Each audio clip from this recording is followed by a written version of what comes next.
Bueno, y finalmente, ahí está. Finalmente quería mostrarles el último comando, no el último, hay un montón de comandos de el sistema, pero el comando mount les cuenta qué cosas están montadas en qué lugar. Bueno, su interpretación es un poco laboriosa, pero bueno, tengo una cosa que se llama sysf/sys, no sé, por dar un ejemplo,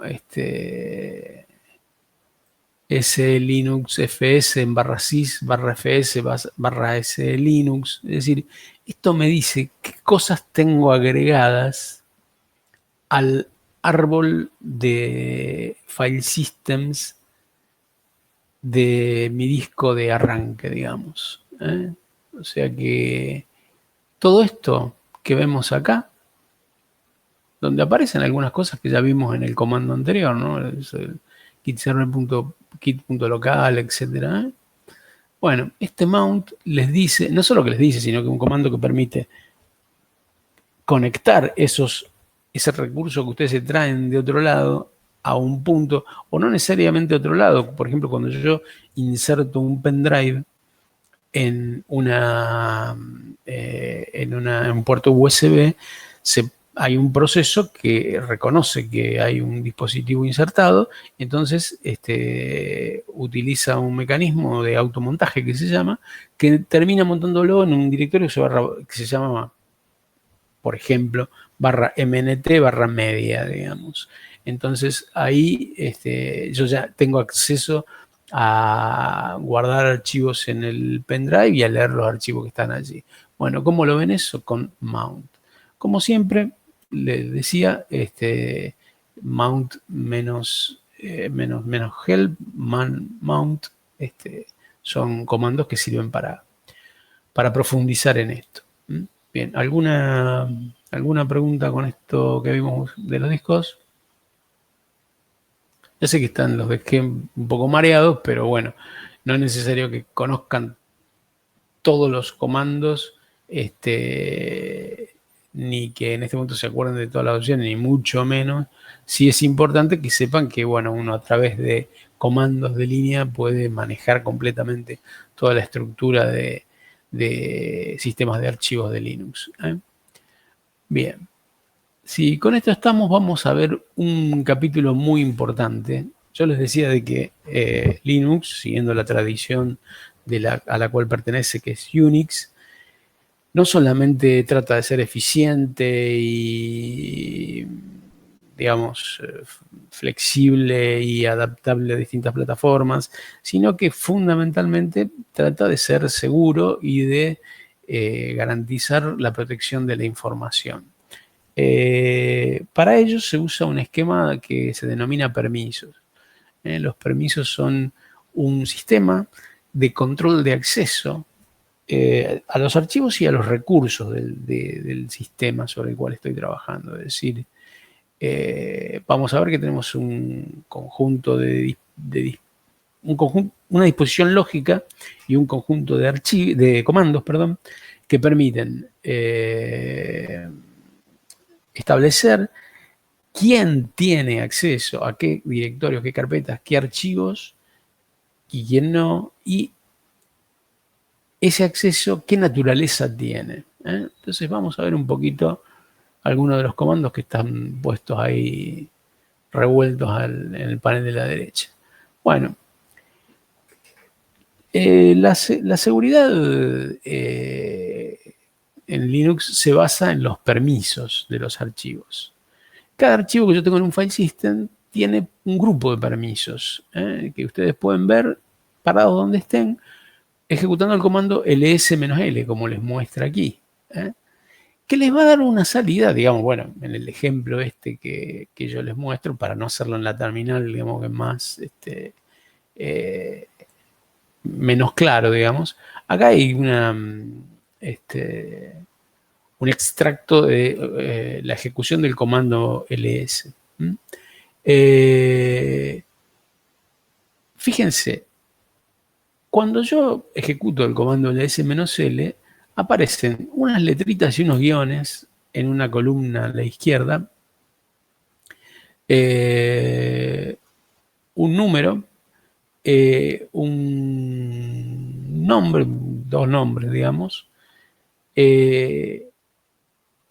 otro número, una fecha y finalmente un nombre. La interpretación de esto es la siguiente. Lo que está en rojo son los permisos del archivo. Ahora vamos a ver bien detalladamente qué son esos permisos. Pero generalmente son 4 símbolos, digamos. La R, la W, la X o un guión.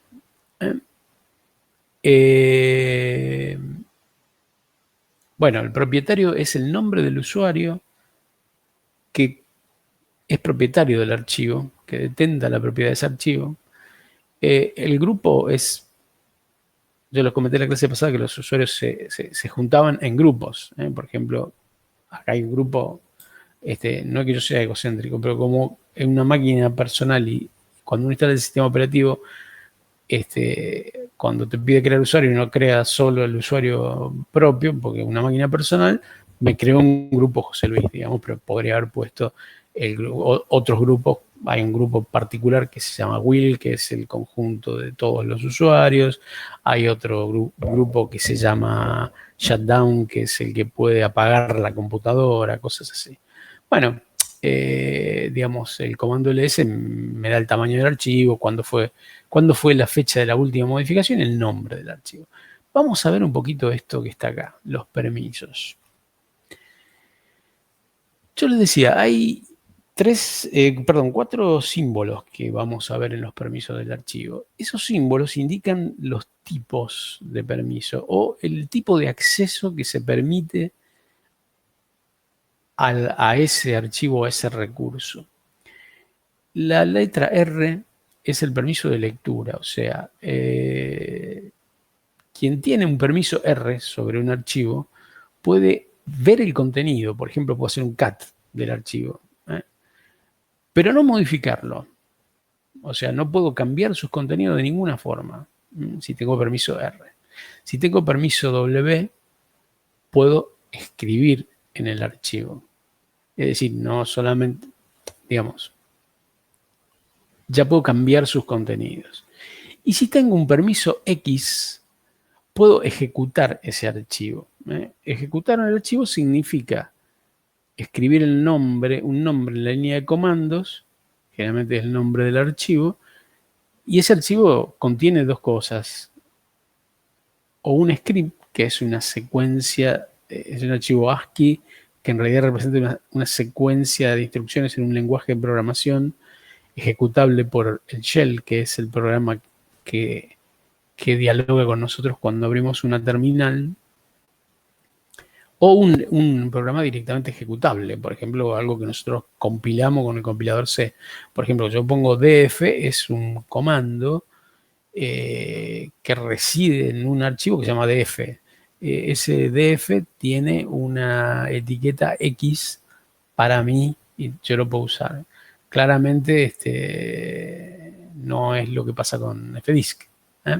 Fdisk no me lo dejo usar porque cuando uno tiene una sesión de terminal con el sistema o cuando uno tiene una sesión gráfica, no importa, todo lo que hace contra el sistema se hace con las credenciales de usuario con las cuales accedió. Recuerden, en la clase pasada hablábamos de la apertura de sesión. La apertura de sesión era la forma en que yo accedía al sistema. Bueno, si yo accedo al sistema con un nombre de usuario, se van a aplicar, el usuario es tal por su nombre y por su password, y aparte pertenece a una cantidad de grupos. Van a ver de que los permisos se asignan en base a los grupos a los que pertenece un usuario y también en base al nombre del usuario. Cuando hay un guión, significa que no hay ningún permiso. Significa que no puede ni leer, ni escribir, ni ejecutar. Vamos a avanzar un poquito. Linux, además de clasificar el tipo de acceso, o sea, RWX o nada, el guión, identifica a los usuarios en 3 grandes clases, digamos. Hay una que se llama, que es el owner, generalmente es uno solo, es el propietario del archivo. Los archivos tienen un solo propietario, ¿eh?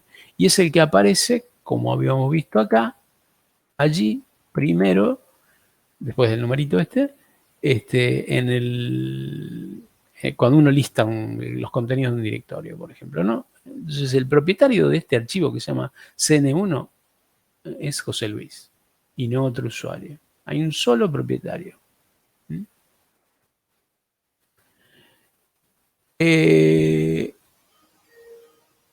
Hay un grupo que es el grupo de usuarios al que pertenece el archivo. O sea, el grupo de usuarios en realidad es el grupo al que pertenece el propietario del archivo y el cual se extienden determinados permisos.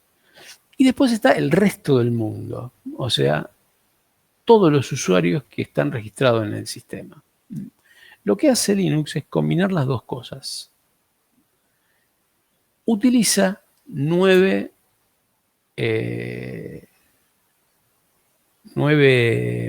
calificadores agrupados de A3, donde los 3 primeros son los permisos del propietario. RWX. Si está la letra, el permiso está concedido para el propietario. Si está el guión, ese permiso está denegado para el propietario. Los permisos que siguen, los tres que siguen, son los que se asignan al grupo al cual pertenece el propietario. También RWX. Está la letra, el permiso está concedido, está el guión, el permiso está denegado. Y los 3 últimos son los permisos del resto del mundo. Si volvemos al ejemplo de acá, fíjense esto que está acá. El primer guión es el tipo de archivo, con lo cual no nos interesa, arranca desde aquí, ¿no? O sea, los 9 caracteres son estos. El propietario puede leer y escribir este archivo, no lo puede ejecutar, porque tiene un guión, a ir y a la X. El grupo, el grupo José Luis, puede leer y escribir y tampoco ejecutar. Y el resto del mundo puede leer ese archivo. Fíjense que le falta la R. ¿Sí? Si ustedes se fijan, yo vengo acá.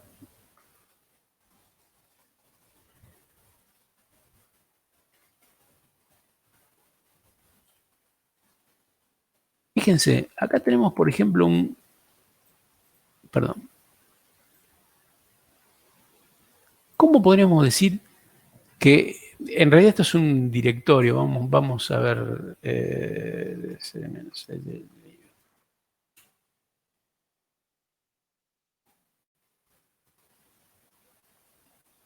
Perdón.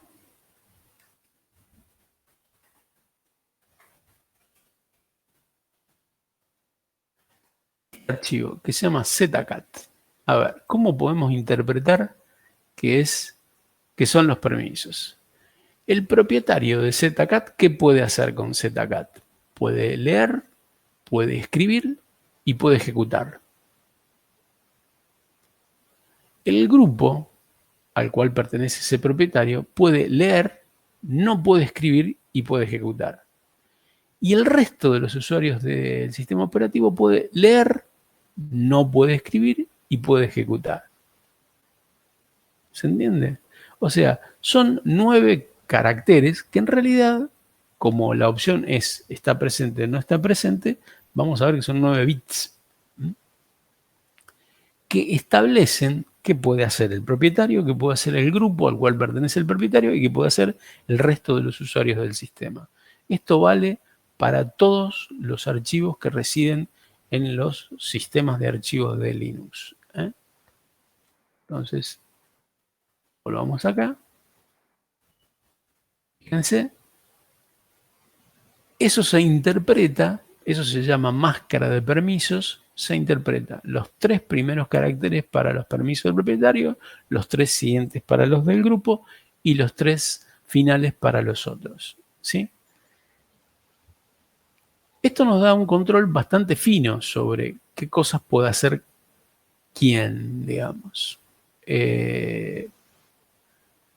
claramente si yo, como propietario, elijo restringir completamente el permiso para el resto de los usuarios, yo a esto podría ponerles a los del grupo y a los de otros, puedo ponerle rayitas. O sea, darme todos los permisos a mí, RWX, 3 guiones, 3 guiones. Eso diría, yo puedo hacer lo que quiera con este archivo y todos los demás no pueden hacer ninguna cosa. Hay algunos archivos que son así.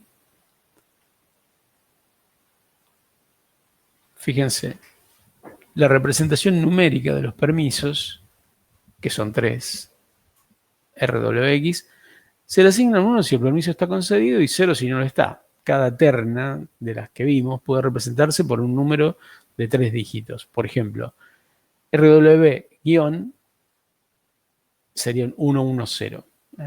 R-X 101 y RWX 111. Esto no es inocente, esto de representarlo con un 0 con un 1, porque permite que en un lugar del file system donde se almacena información sobre ese archivo, se guarde la máscara en un formato numérico, en formato binario. Si yo miro el 110, es un 6 en decimal. El 101 es un 5 y el 111 es un 7.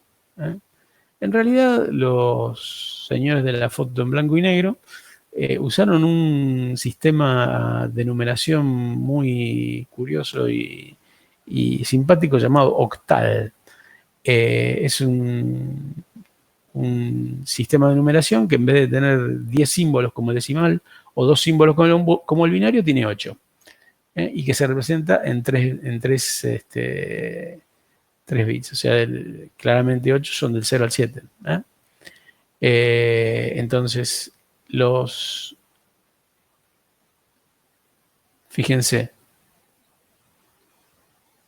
hay un comando que cambia los permisos. Los permisos de un archivo o de varios archivos pueden cambiarse usando el comando chmod, que significa Change Modality.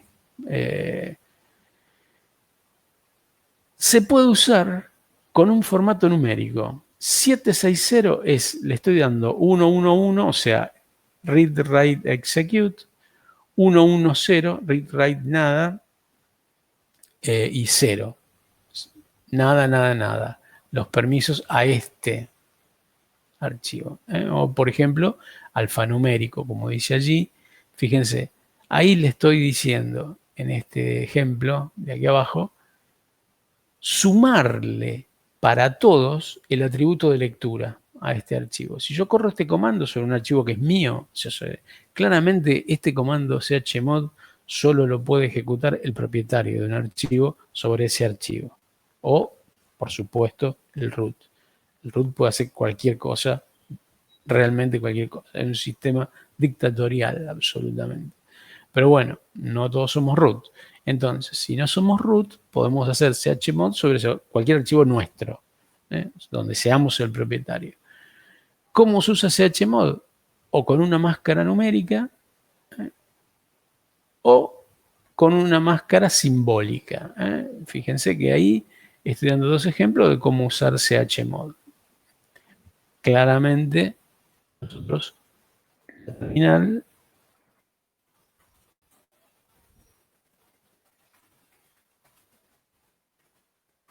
como les había dicho antes, ahí lo tienen.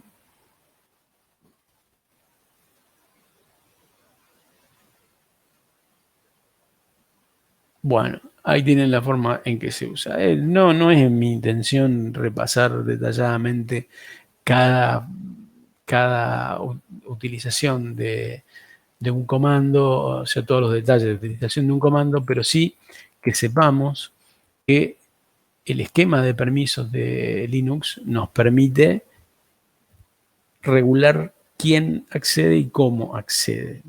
Ese cómo accede es muy importante porque nos permite proteger la información. Por ejemplo, si yo tengo información personal o de una empresa o de una organización donde no sería razonable tener que los demás usuarios del sistema accedan a verlo, que, digamos, usuarios no autorizados dentro del esquema jerárquico de la organización acceden a información que no tienen que ver, la puedo proteger con los permisos de archivo. Y que siempre esos permisos de archivo se pueden administrar en el sentido de agregar, modificar, quitar mediante chmod. Hasta incluso hay un comando que le cambia el propietario a un archivo. Es decir, yo propietario de un archivo, puedo cederle esa propiedad a otro. Si yo uso el comando chown, que es un apócope de change owner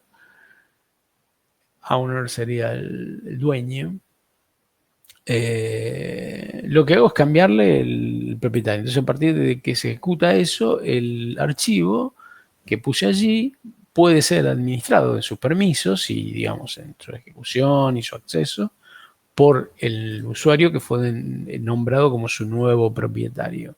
Y siempre ls va a indicar, el comando de listado, va a indicar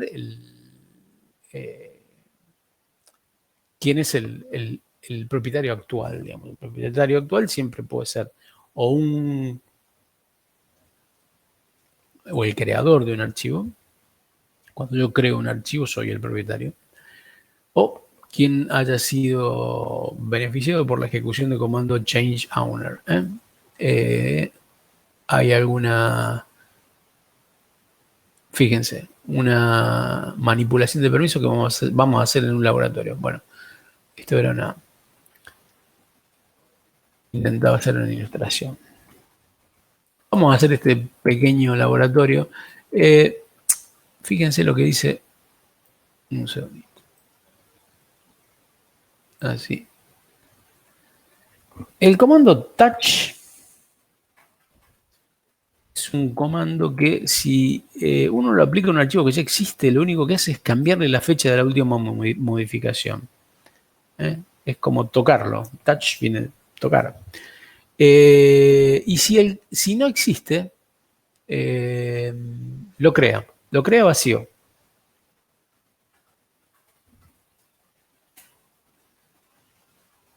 Como dijo.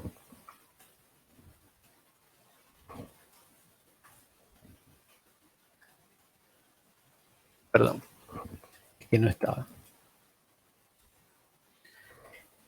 ¿Qué pasó? A ver si alguien... ¿Por qué no anduvo?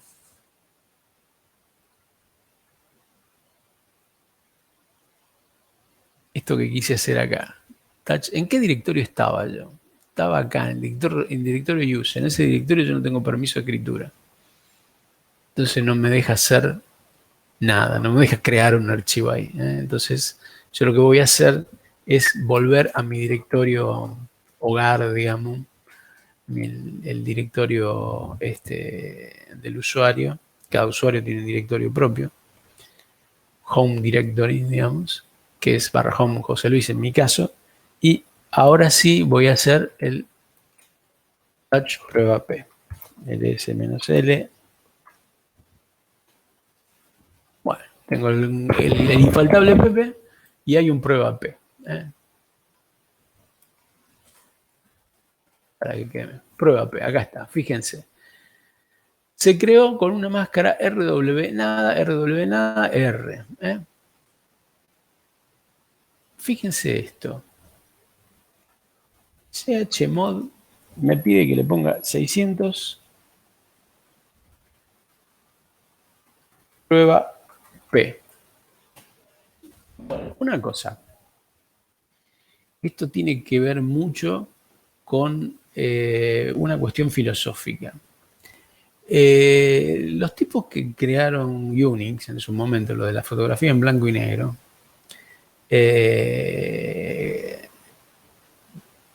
Thomson y Ritchie, pensaban con justa razón que quien usaba una computadora era una persona segura de lo que hacía. Entonces los comandos de Unix, absolutamente, Y los de Linux, más o menos, porque hay mucha cultura Windows en el medio. Generalmente no preguntan cuando uno hace algo. Supone que si uno lo puso es porque tiene sus razones para ponerlo y no piden una confirmación. ¿Realmente querés que le cambie los permisos? Eso, digamos, en algunos casos puede ser, si me equivoco, puede ser poco grave, porque acá estoy jugando con un archivo de prueba. Y en otros casos puede ser bastante jodido por el simple hecho de que puedo hacer un desastre con algunas cosas que no debería. Por eso también se recomienda que uno no trabaje como superusuario cuando está trabajando en Linux y que uno trabaje siempre como un usuario ordinario, para que si hace un enchastre lo haga sobre sus cosas y no sobre las cosas del sistema. Uno puede hacer que un sistema no funcione más, digamos, borrándole cosas del barra user o del barra lib o archivos de configuración, etcétera. Entonces, eso hay que tenerlo bastante presente. Acá, fíjense, yo le dije chmod 600 prueba, no me dijo más nada. Entonces, vamos a ver ahora.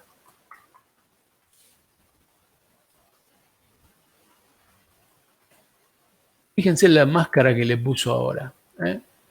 1, 1, porque tengo lectura y escritura, y después todos ceros. ¿Se dan cuenta? Ahora este archivo, prueba P, solo puede ser leído o escrito por mí. Por mí, que soy el usuario José Luis, quiero decir, ningún usuario del sistema distinto del usuario José Luis puede hacer nada con ese archivo. No puede ni siquiera leerlo. Se lo protegí de una forma, digamos, absoluta. Bueno, vamos a ver si podemos seguir protegiendo cosas.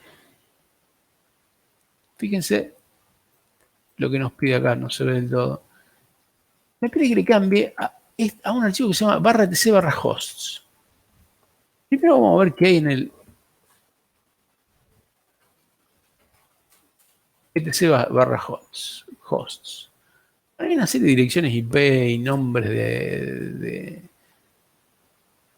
de servidores. El archivo barra host era un mecanismo que se usaba para resolver los nombres tipo servidor de internet con las direcciones IP. Bueno, hace mucho tiempo que se usa el servicio DNS para eso, pero bueno, sigue teniendo cierta vigencia porque puedo resolver algunos servidores que están en mi propia red sin necesidad de generar una consulta al servicio DNS. ¿Qué me pide el laboratorio? Que haga un chmod 777, o sea que esto es vía libre para todo el mundo. ¿Qué es 777? 111, 111, 111. Lectura, escritura, ejecución para todo el mundo. Barra etc, barra host.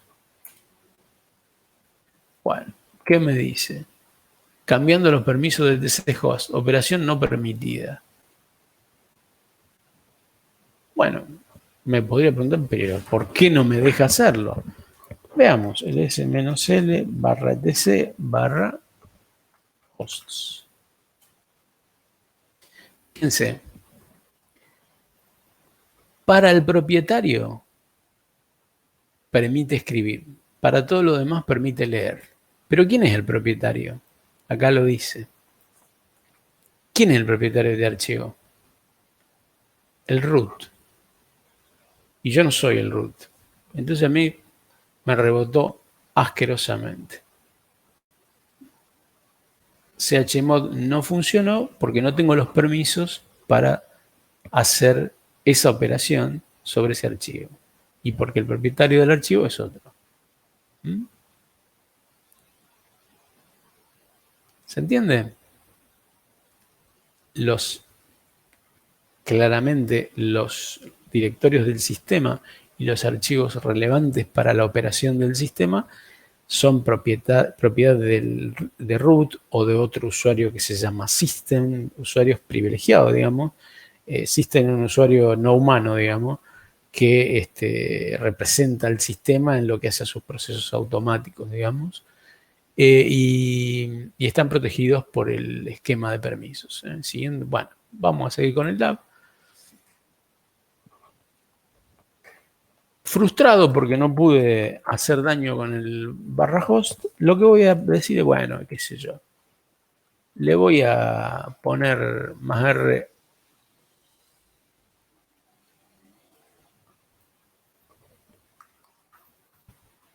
p, más nada, ls menos l, prueba p. Bueno, ¿qué pasó con prueba p? Antes, si recuerdan, lo habíamos dejado como está acá. O sea, solamente lectura y escritura para el dueño y nada para el resto. Ahora, fíjense lo que le puse acá. A más R, eso significa all, o sea, todos, sumarle el permiso de lectura. Entonces, le puse un 1 en el permiso de lectura para el grupo y un 1, en esto que está acá, en el permiso de lectura para los otros. Bueno, no sé si quedó claro el esquema de lo que son los permisos. Realmente es importante manejarlo porque a veces uno necesita que un programa acceda a varios archivos. Si no tiene, cada vez que un programa intenta acceder a un archivo, lo que se verifica es bajo qué identificador de usuario está corriendo ese programa. Y se aplica la máscara de permisos del archivo para el usuario bajo el cual ese programa fue ejecutado. Entonces, a veces no anda un programa por temas de permisos. Entonces, hay que ser cuidadosos cuando uno diseña la estructura de permisos o, bueno, afinarla para que no tener problemas en la ejecución. Lo cierto es que es un esquema sencillo, pero a la vez bastante eficiente para proteger al sistema operativo y a la información, sobre todo a la información que tiene que tener cierto grado de confidencialidad de accesos indebidos, ¿no? Bueno. Bien, acá terminaríamos un poco lo que yo quería mostrarles en la charla de hoy. Y resumiendo, los sistemas de archivos son muy, muy importantes para Linux en cualquier plataforma que esté corriendo. De hecho, desde un sistema de archivos arranca el sistema operativo, o sea, la imagen del sistema operativo está almacenada en una carpeta, entre comillas, que se llama /boot, que contiene un archivo que, en definitiva, el proceso de arranque de la plataforma que sea en un kit de desarrollo, en una Raspberry Pi, en una notebook o en un servidor con 8 procesadores, es el mismo. Se ubica esa imagen, se la copia a memoria y se lanza su ejecución. Entonces, desde el arranque del sistema, digamos, los sistemas de archivos son cruciales para el funcionamiento de Linux. Hay una variedad muy grande. Hoy ustedes desde Linux pueden acceder no solamente a formatos nativos de Linux, como puede ser el X2, X3, X4, BTRFS, bueno, hay todos los que les mostré una cantidad bastante importante, sino también pueden acceder a sistemas de archivos distintos de otros sistemas operativos, como puede ser el de Microsoft, digamos, NTFS, o los viejos sistemas de archivo de versiones anteriores de Windows, como FAT y FAT32, FAT16 y FAT32, o el formato de carpetas compartidas de Windows, que es CIFS, es Common Internet File System, una sigla. Y muchos otros más. La ventaja que tiene Linux es que yo puedo incorporar módulos. ¿Recuerdan los device drivers y lo que habíamos mencionado en la clase pasada de módulos? Bueno, yo puedo incorporar módulos y todo el tiempo hay gente escribiendo módulos para manejar los más diversos tipos de file system. Entonces, a partir de ahí, sumando ese módulo a mi distribución de Linux, ya puedo acceder a un file system y aplicarle o obtener de ese file system la utilidad que quiero, siempre en el modelo de Linux, ¿no? Y bueno, a esa importancia que tienen los file system, la complementamos con el esquema de propiedad y permisos para el acceso a archivos. Yo les diría, este es un tema, modestamente, que cuando se enseña Linux, se enseña rápido, y como en este caso, y a veces no se le da toda la importancia cuando uno está trabajando. Y a veces lo que uno cree que es una falla de una aplicación, un error de programa o algo así, resulta ser un permiso que no está ajustado a lo que debe tenerse. Entonces, les recomiendo prestar especial atención, digamos, al tema de los permisos. Y bueno, y revisar un poquito y no olvidarse cuando surgen problemas inesperados, cuando uno está probando una aplicación, de verificar de que su acceso a los recursos que necesita estén siempre concedidos. Bien, no quiero avanzar más con la presentación, así que, porque bueno, ya nos metemos en un tema, vamos para la grabación.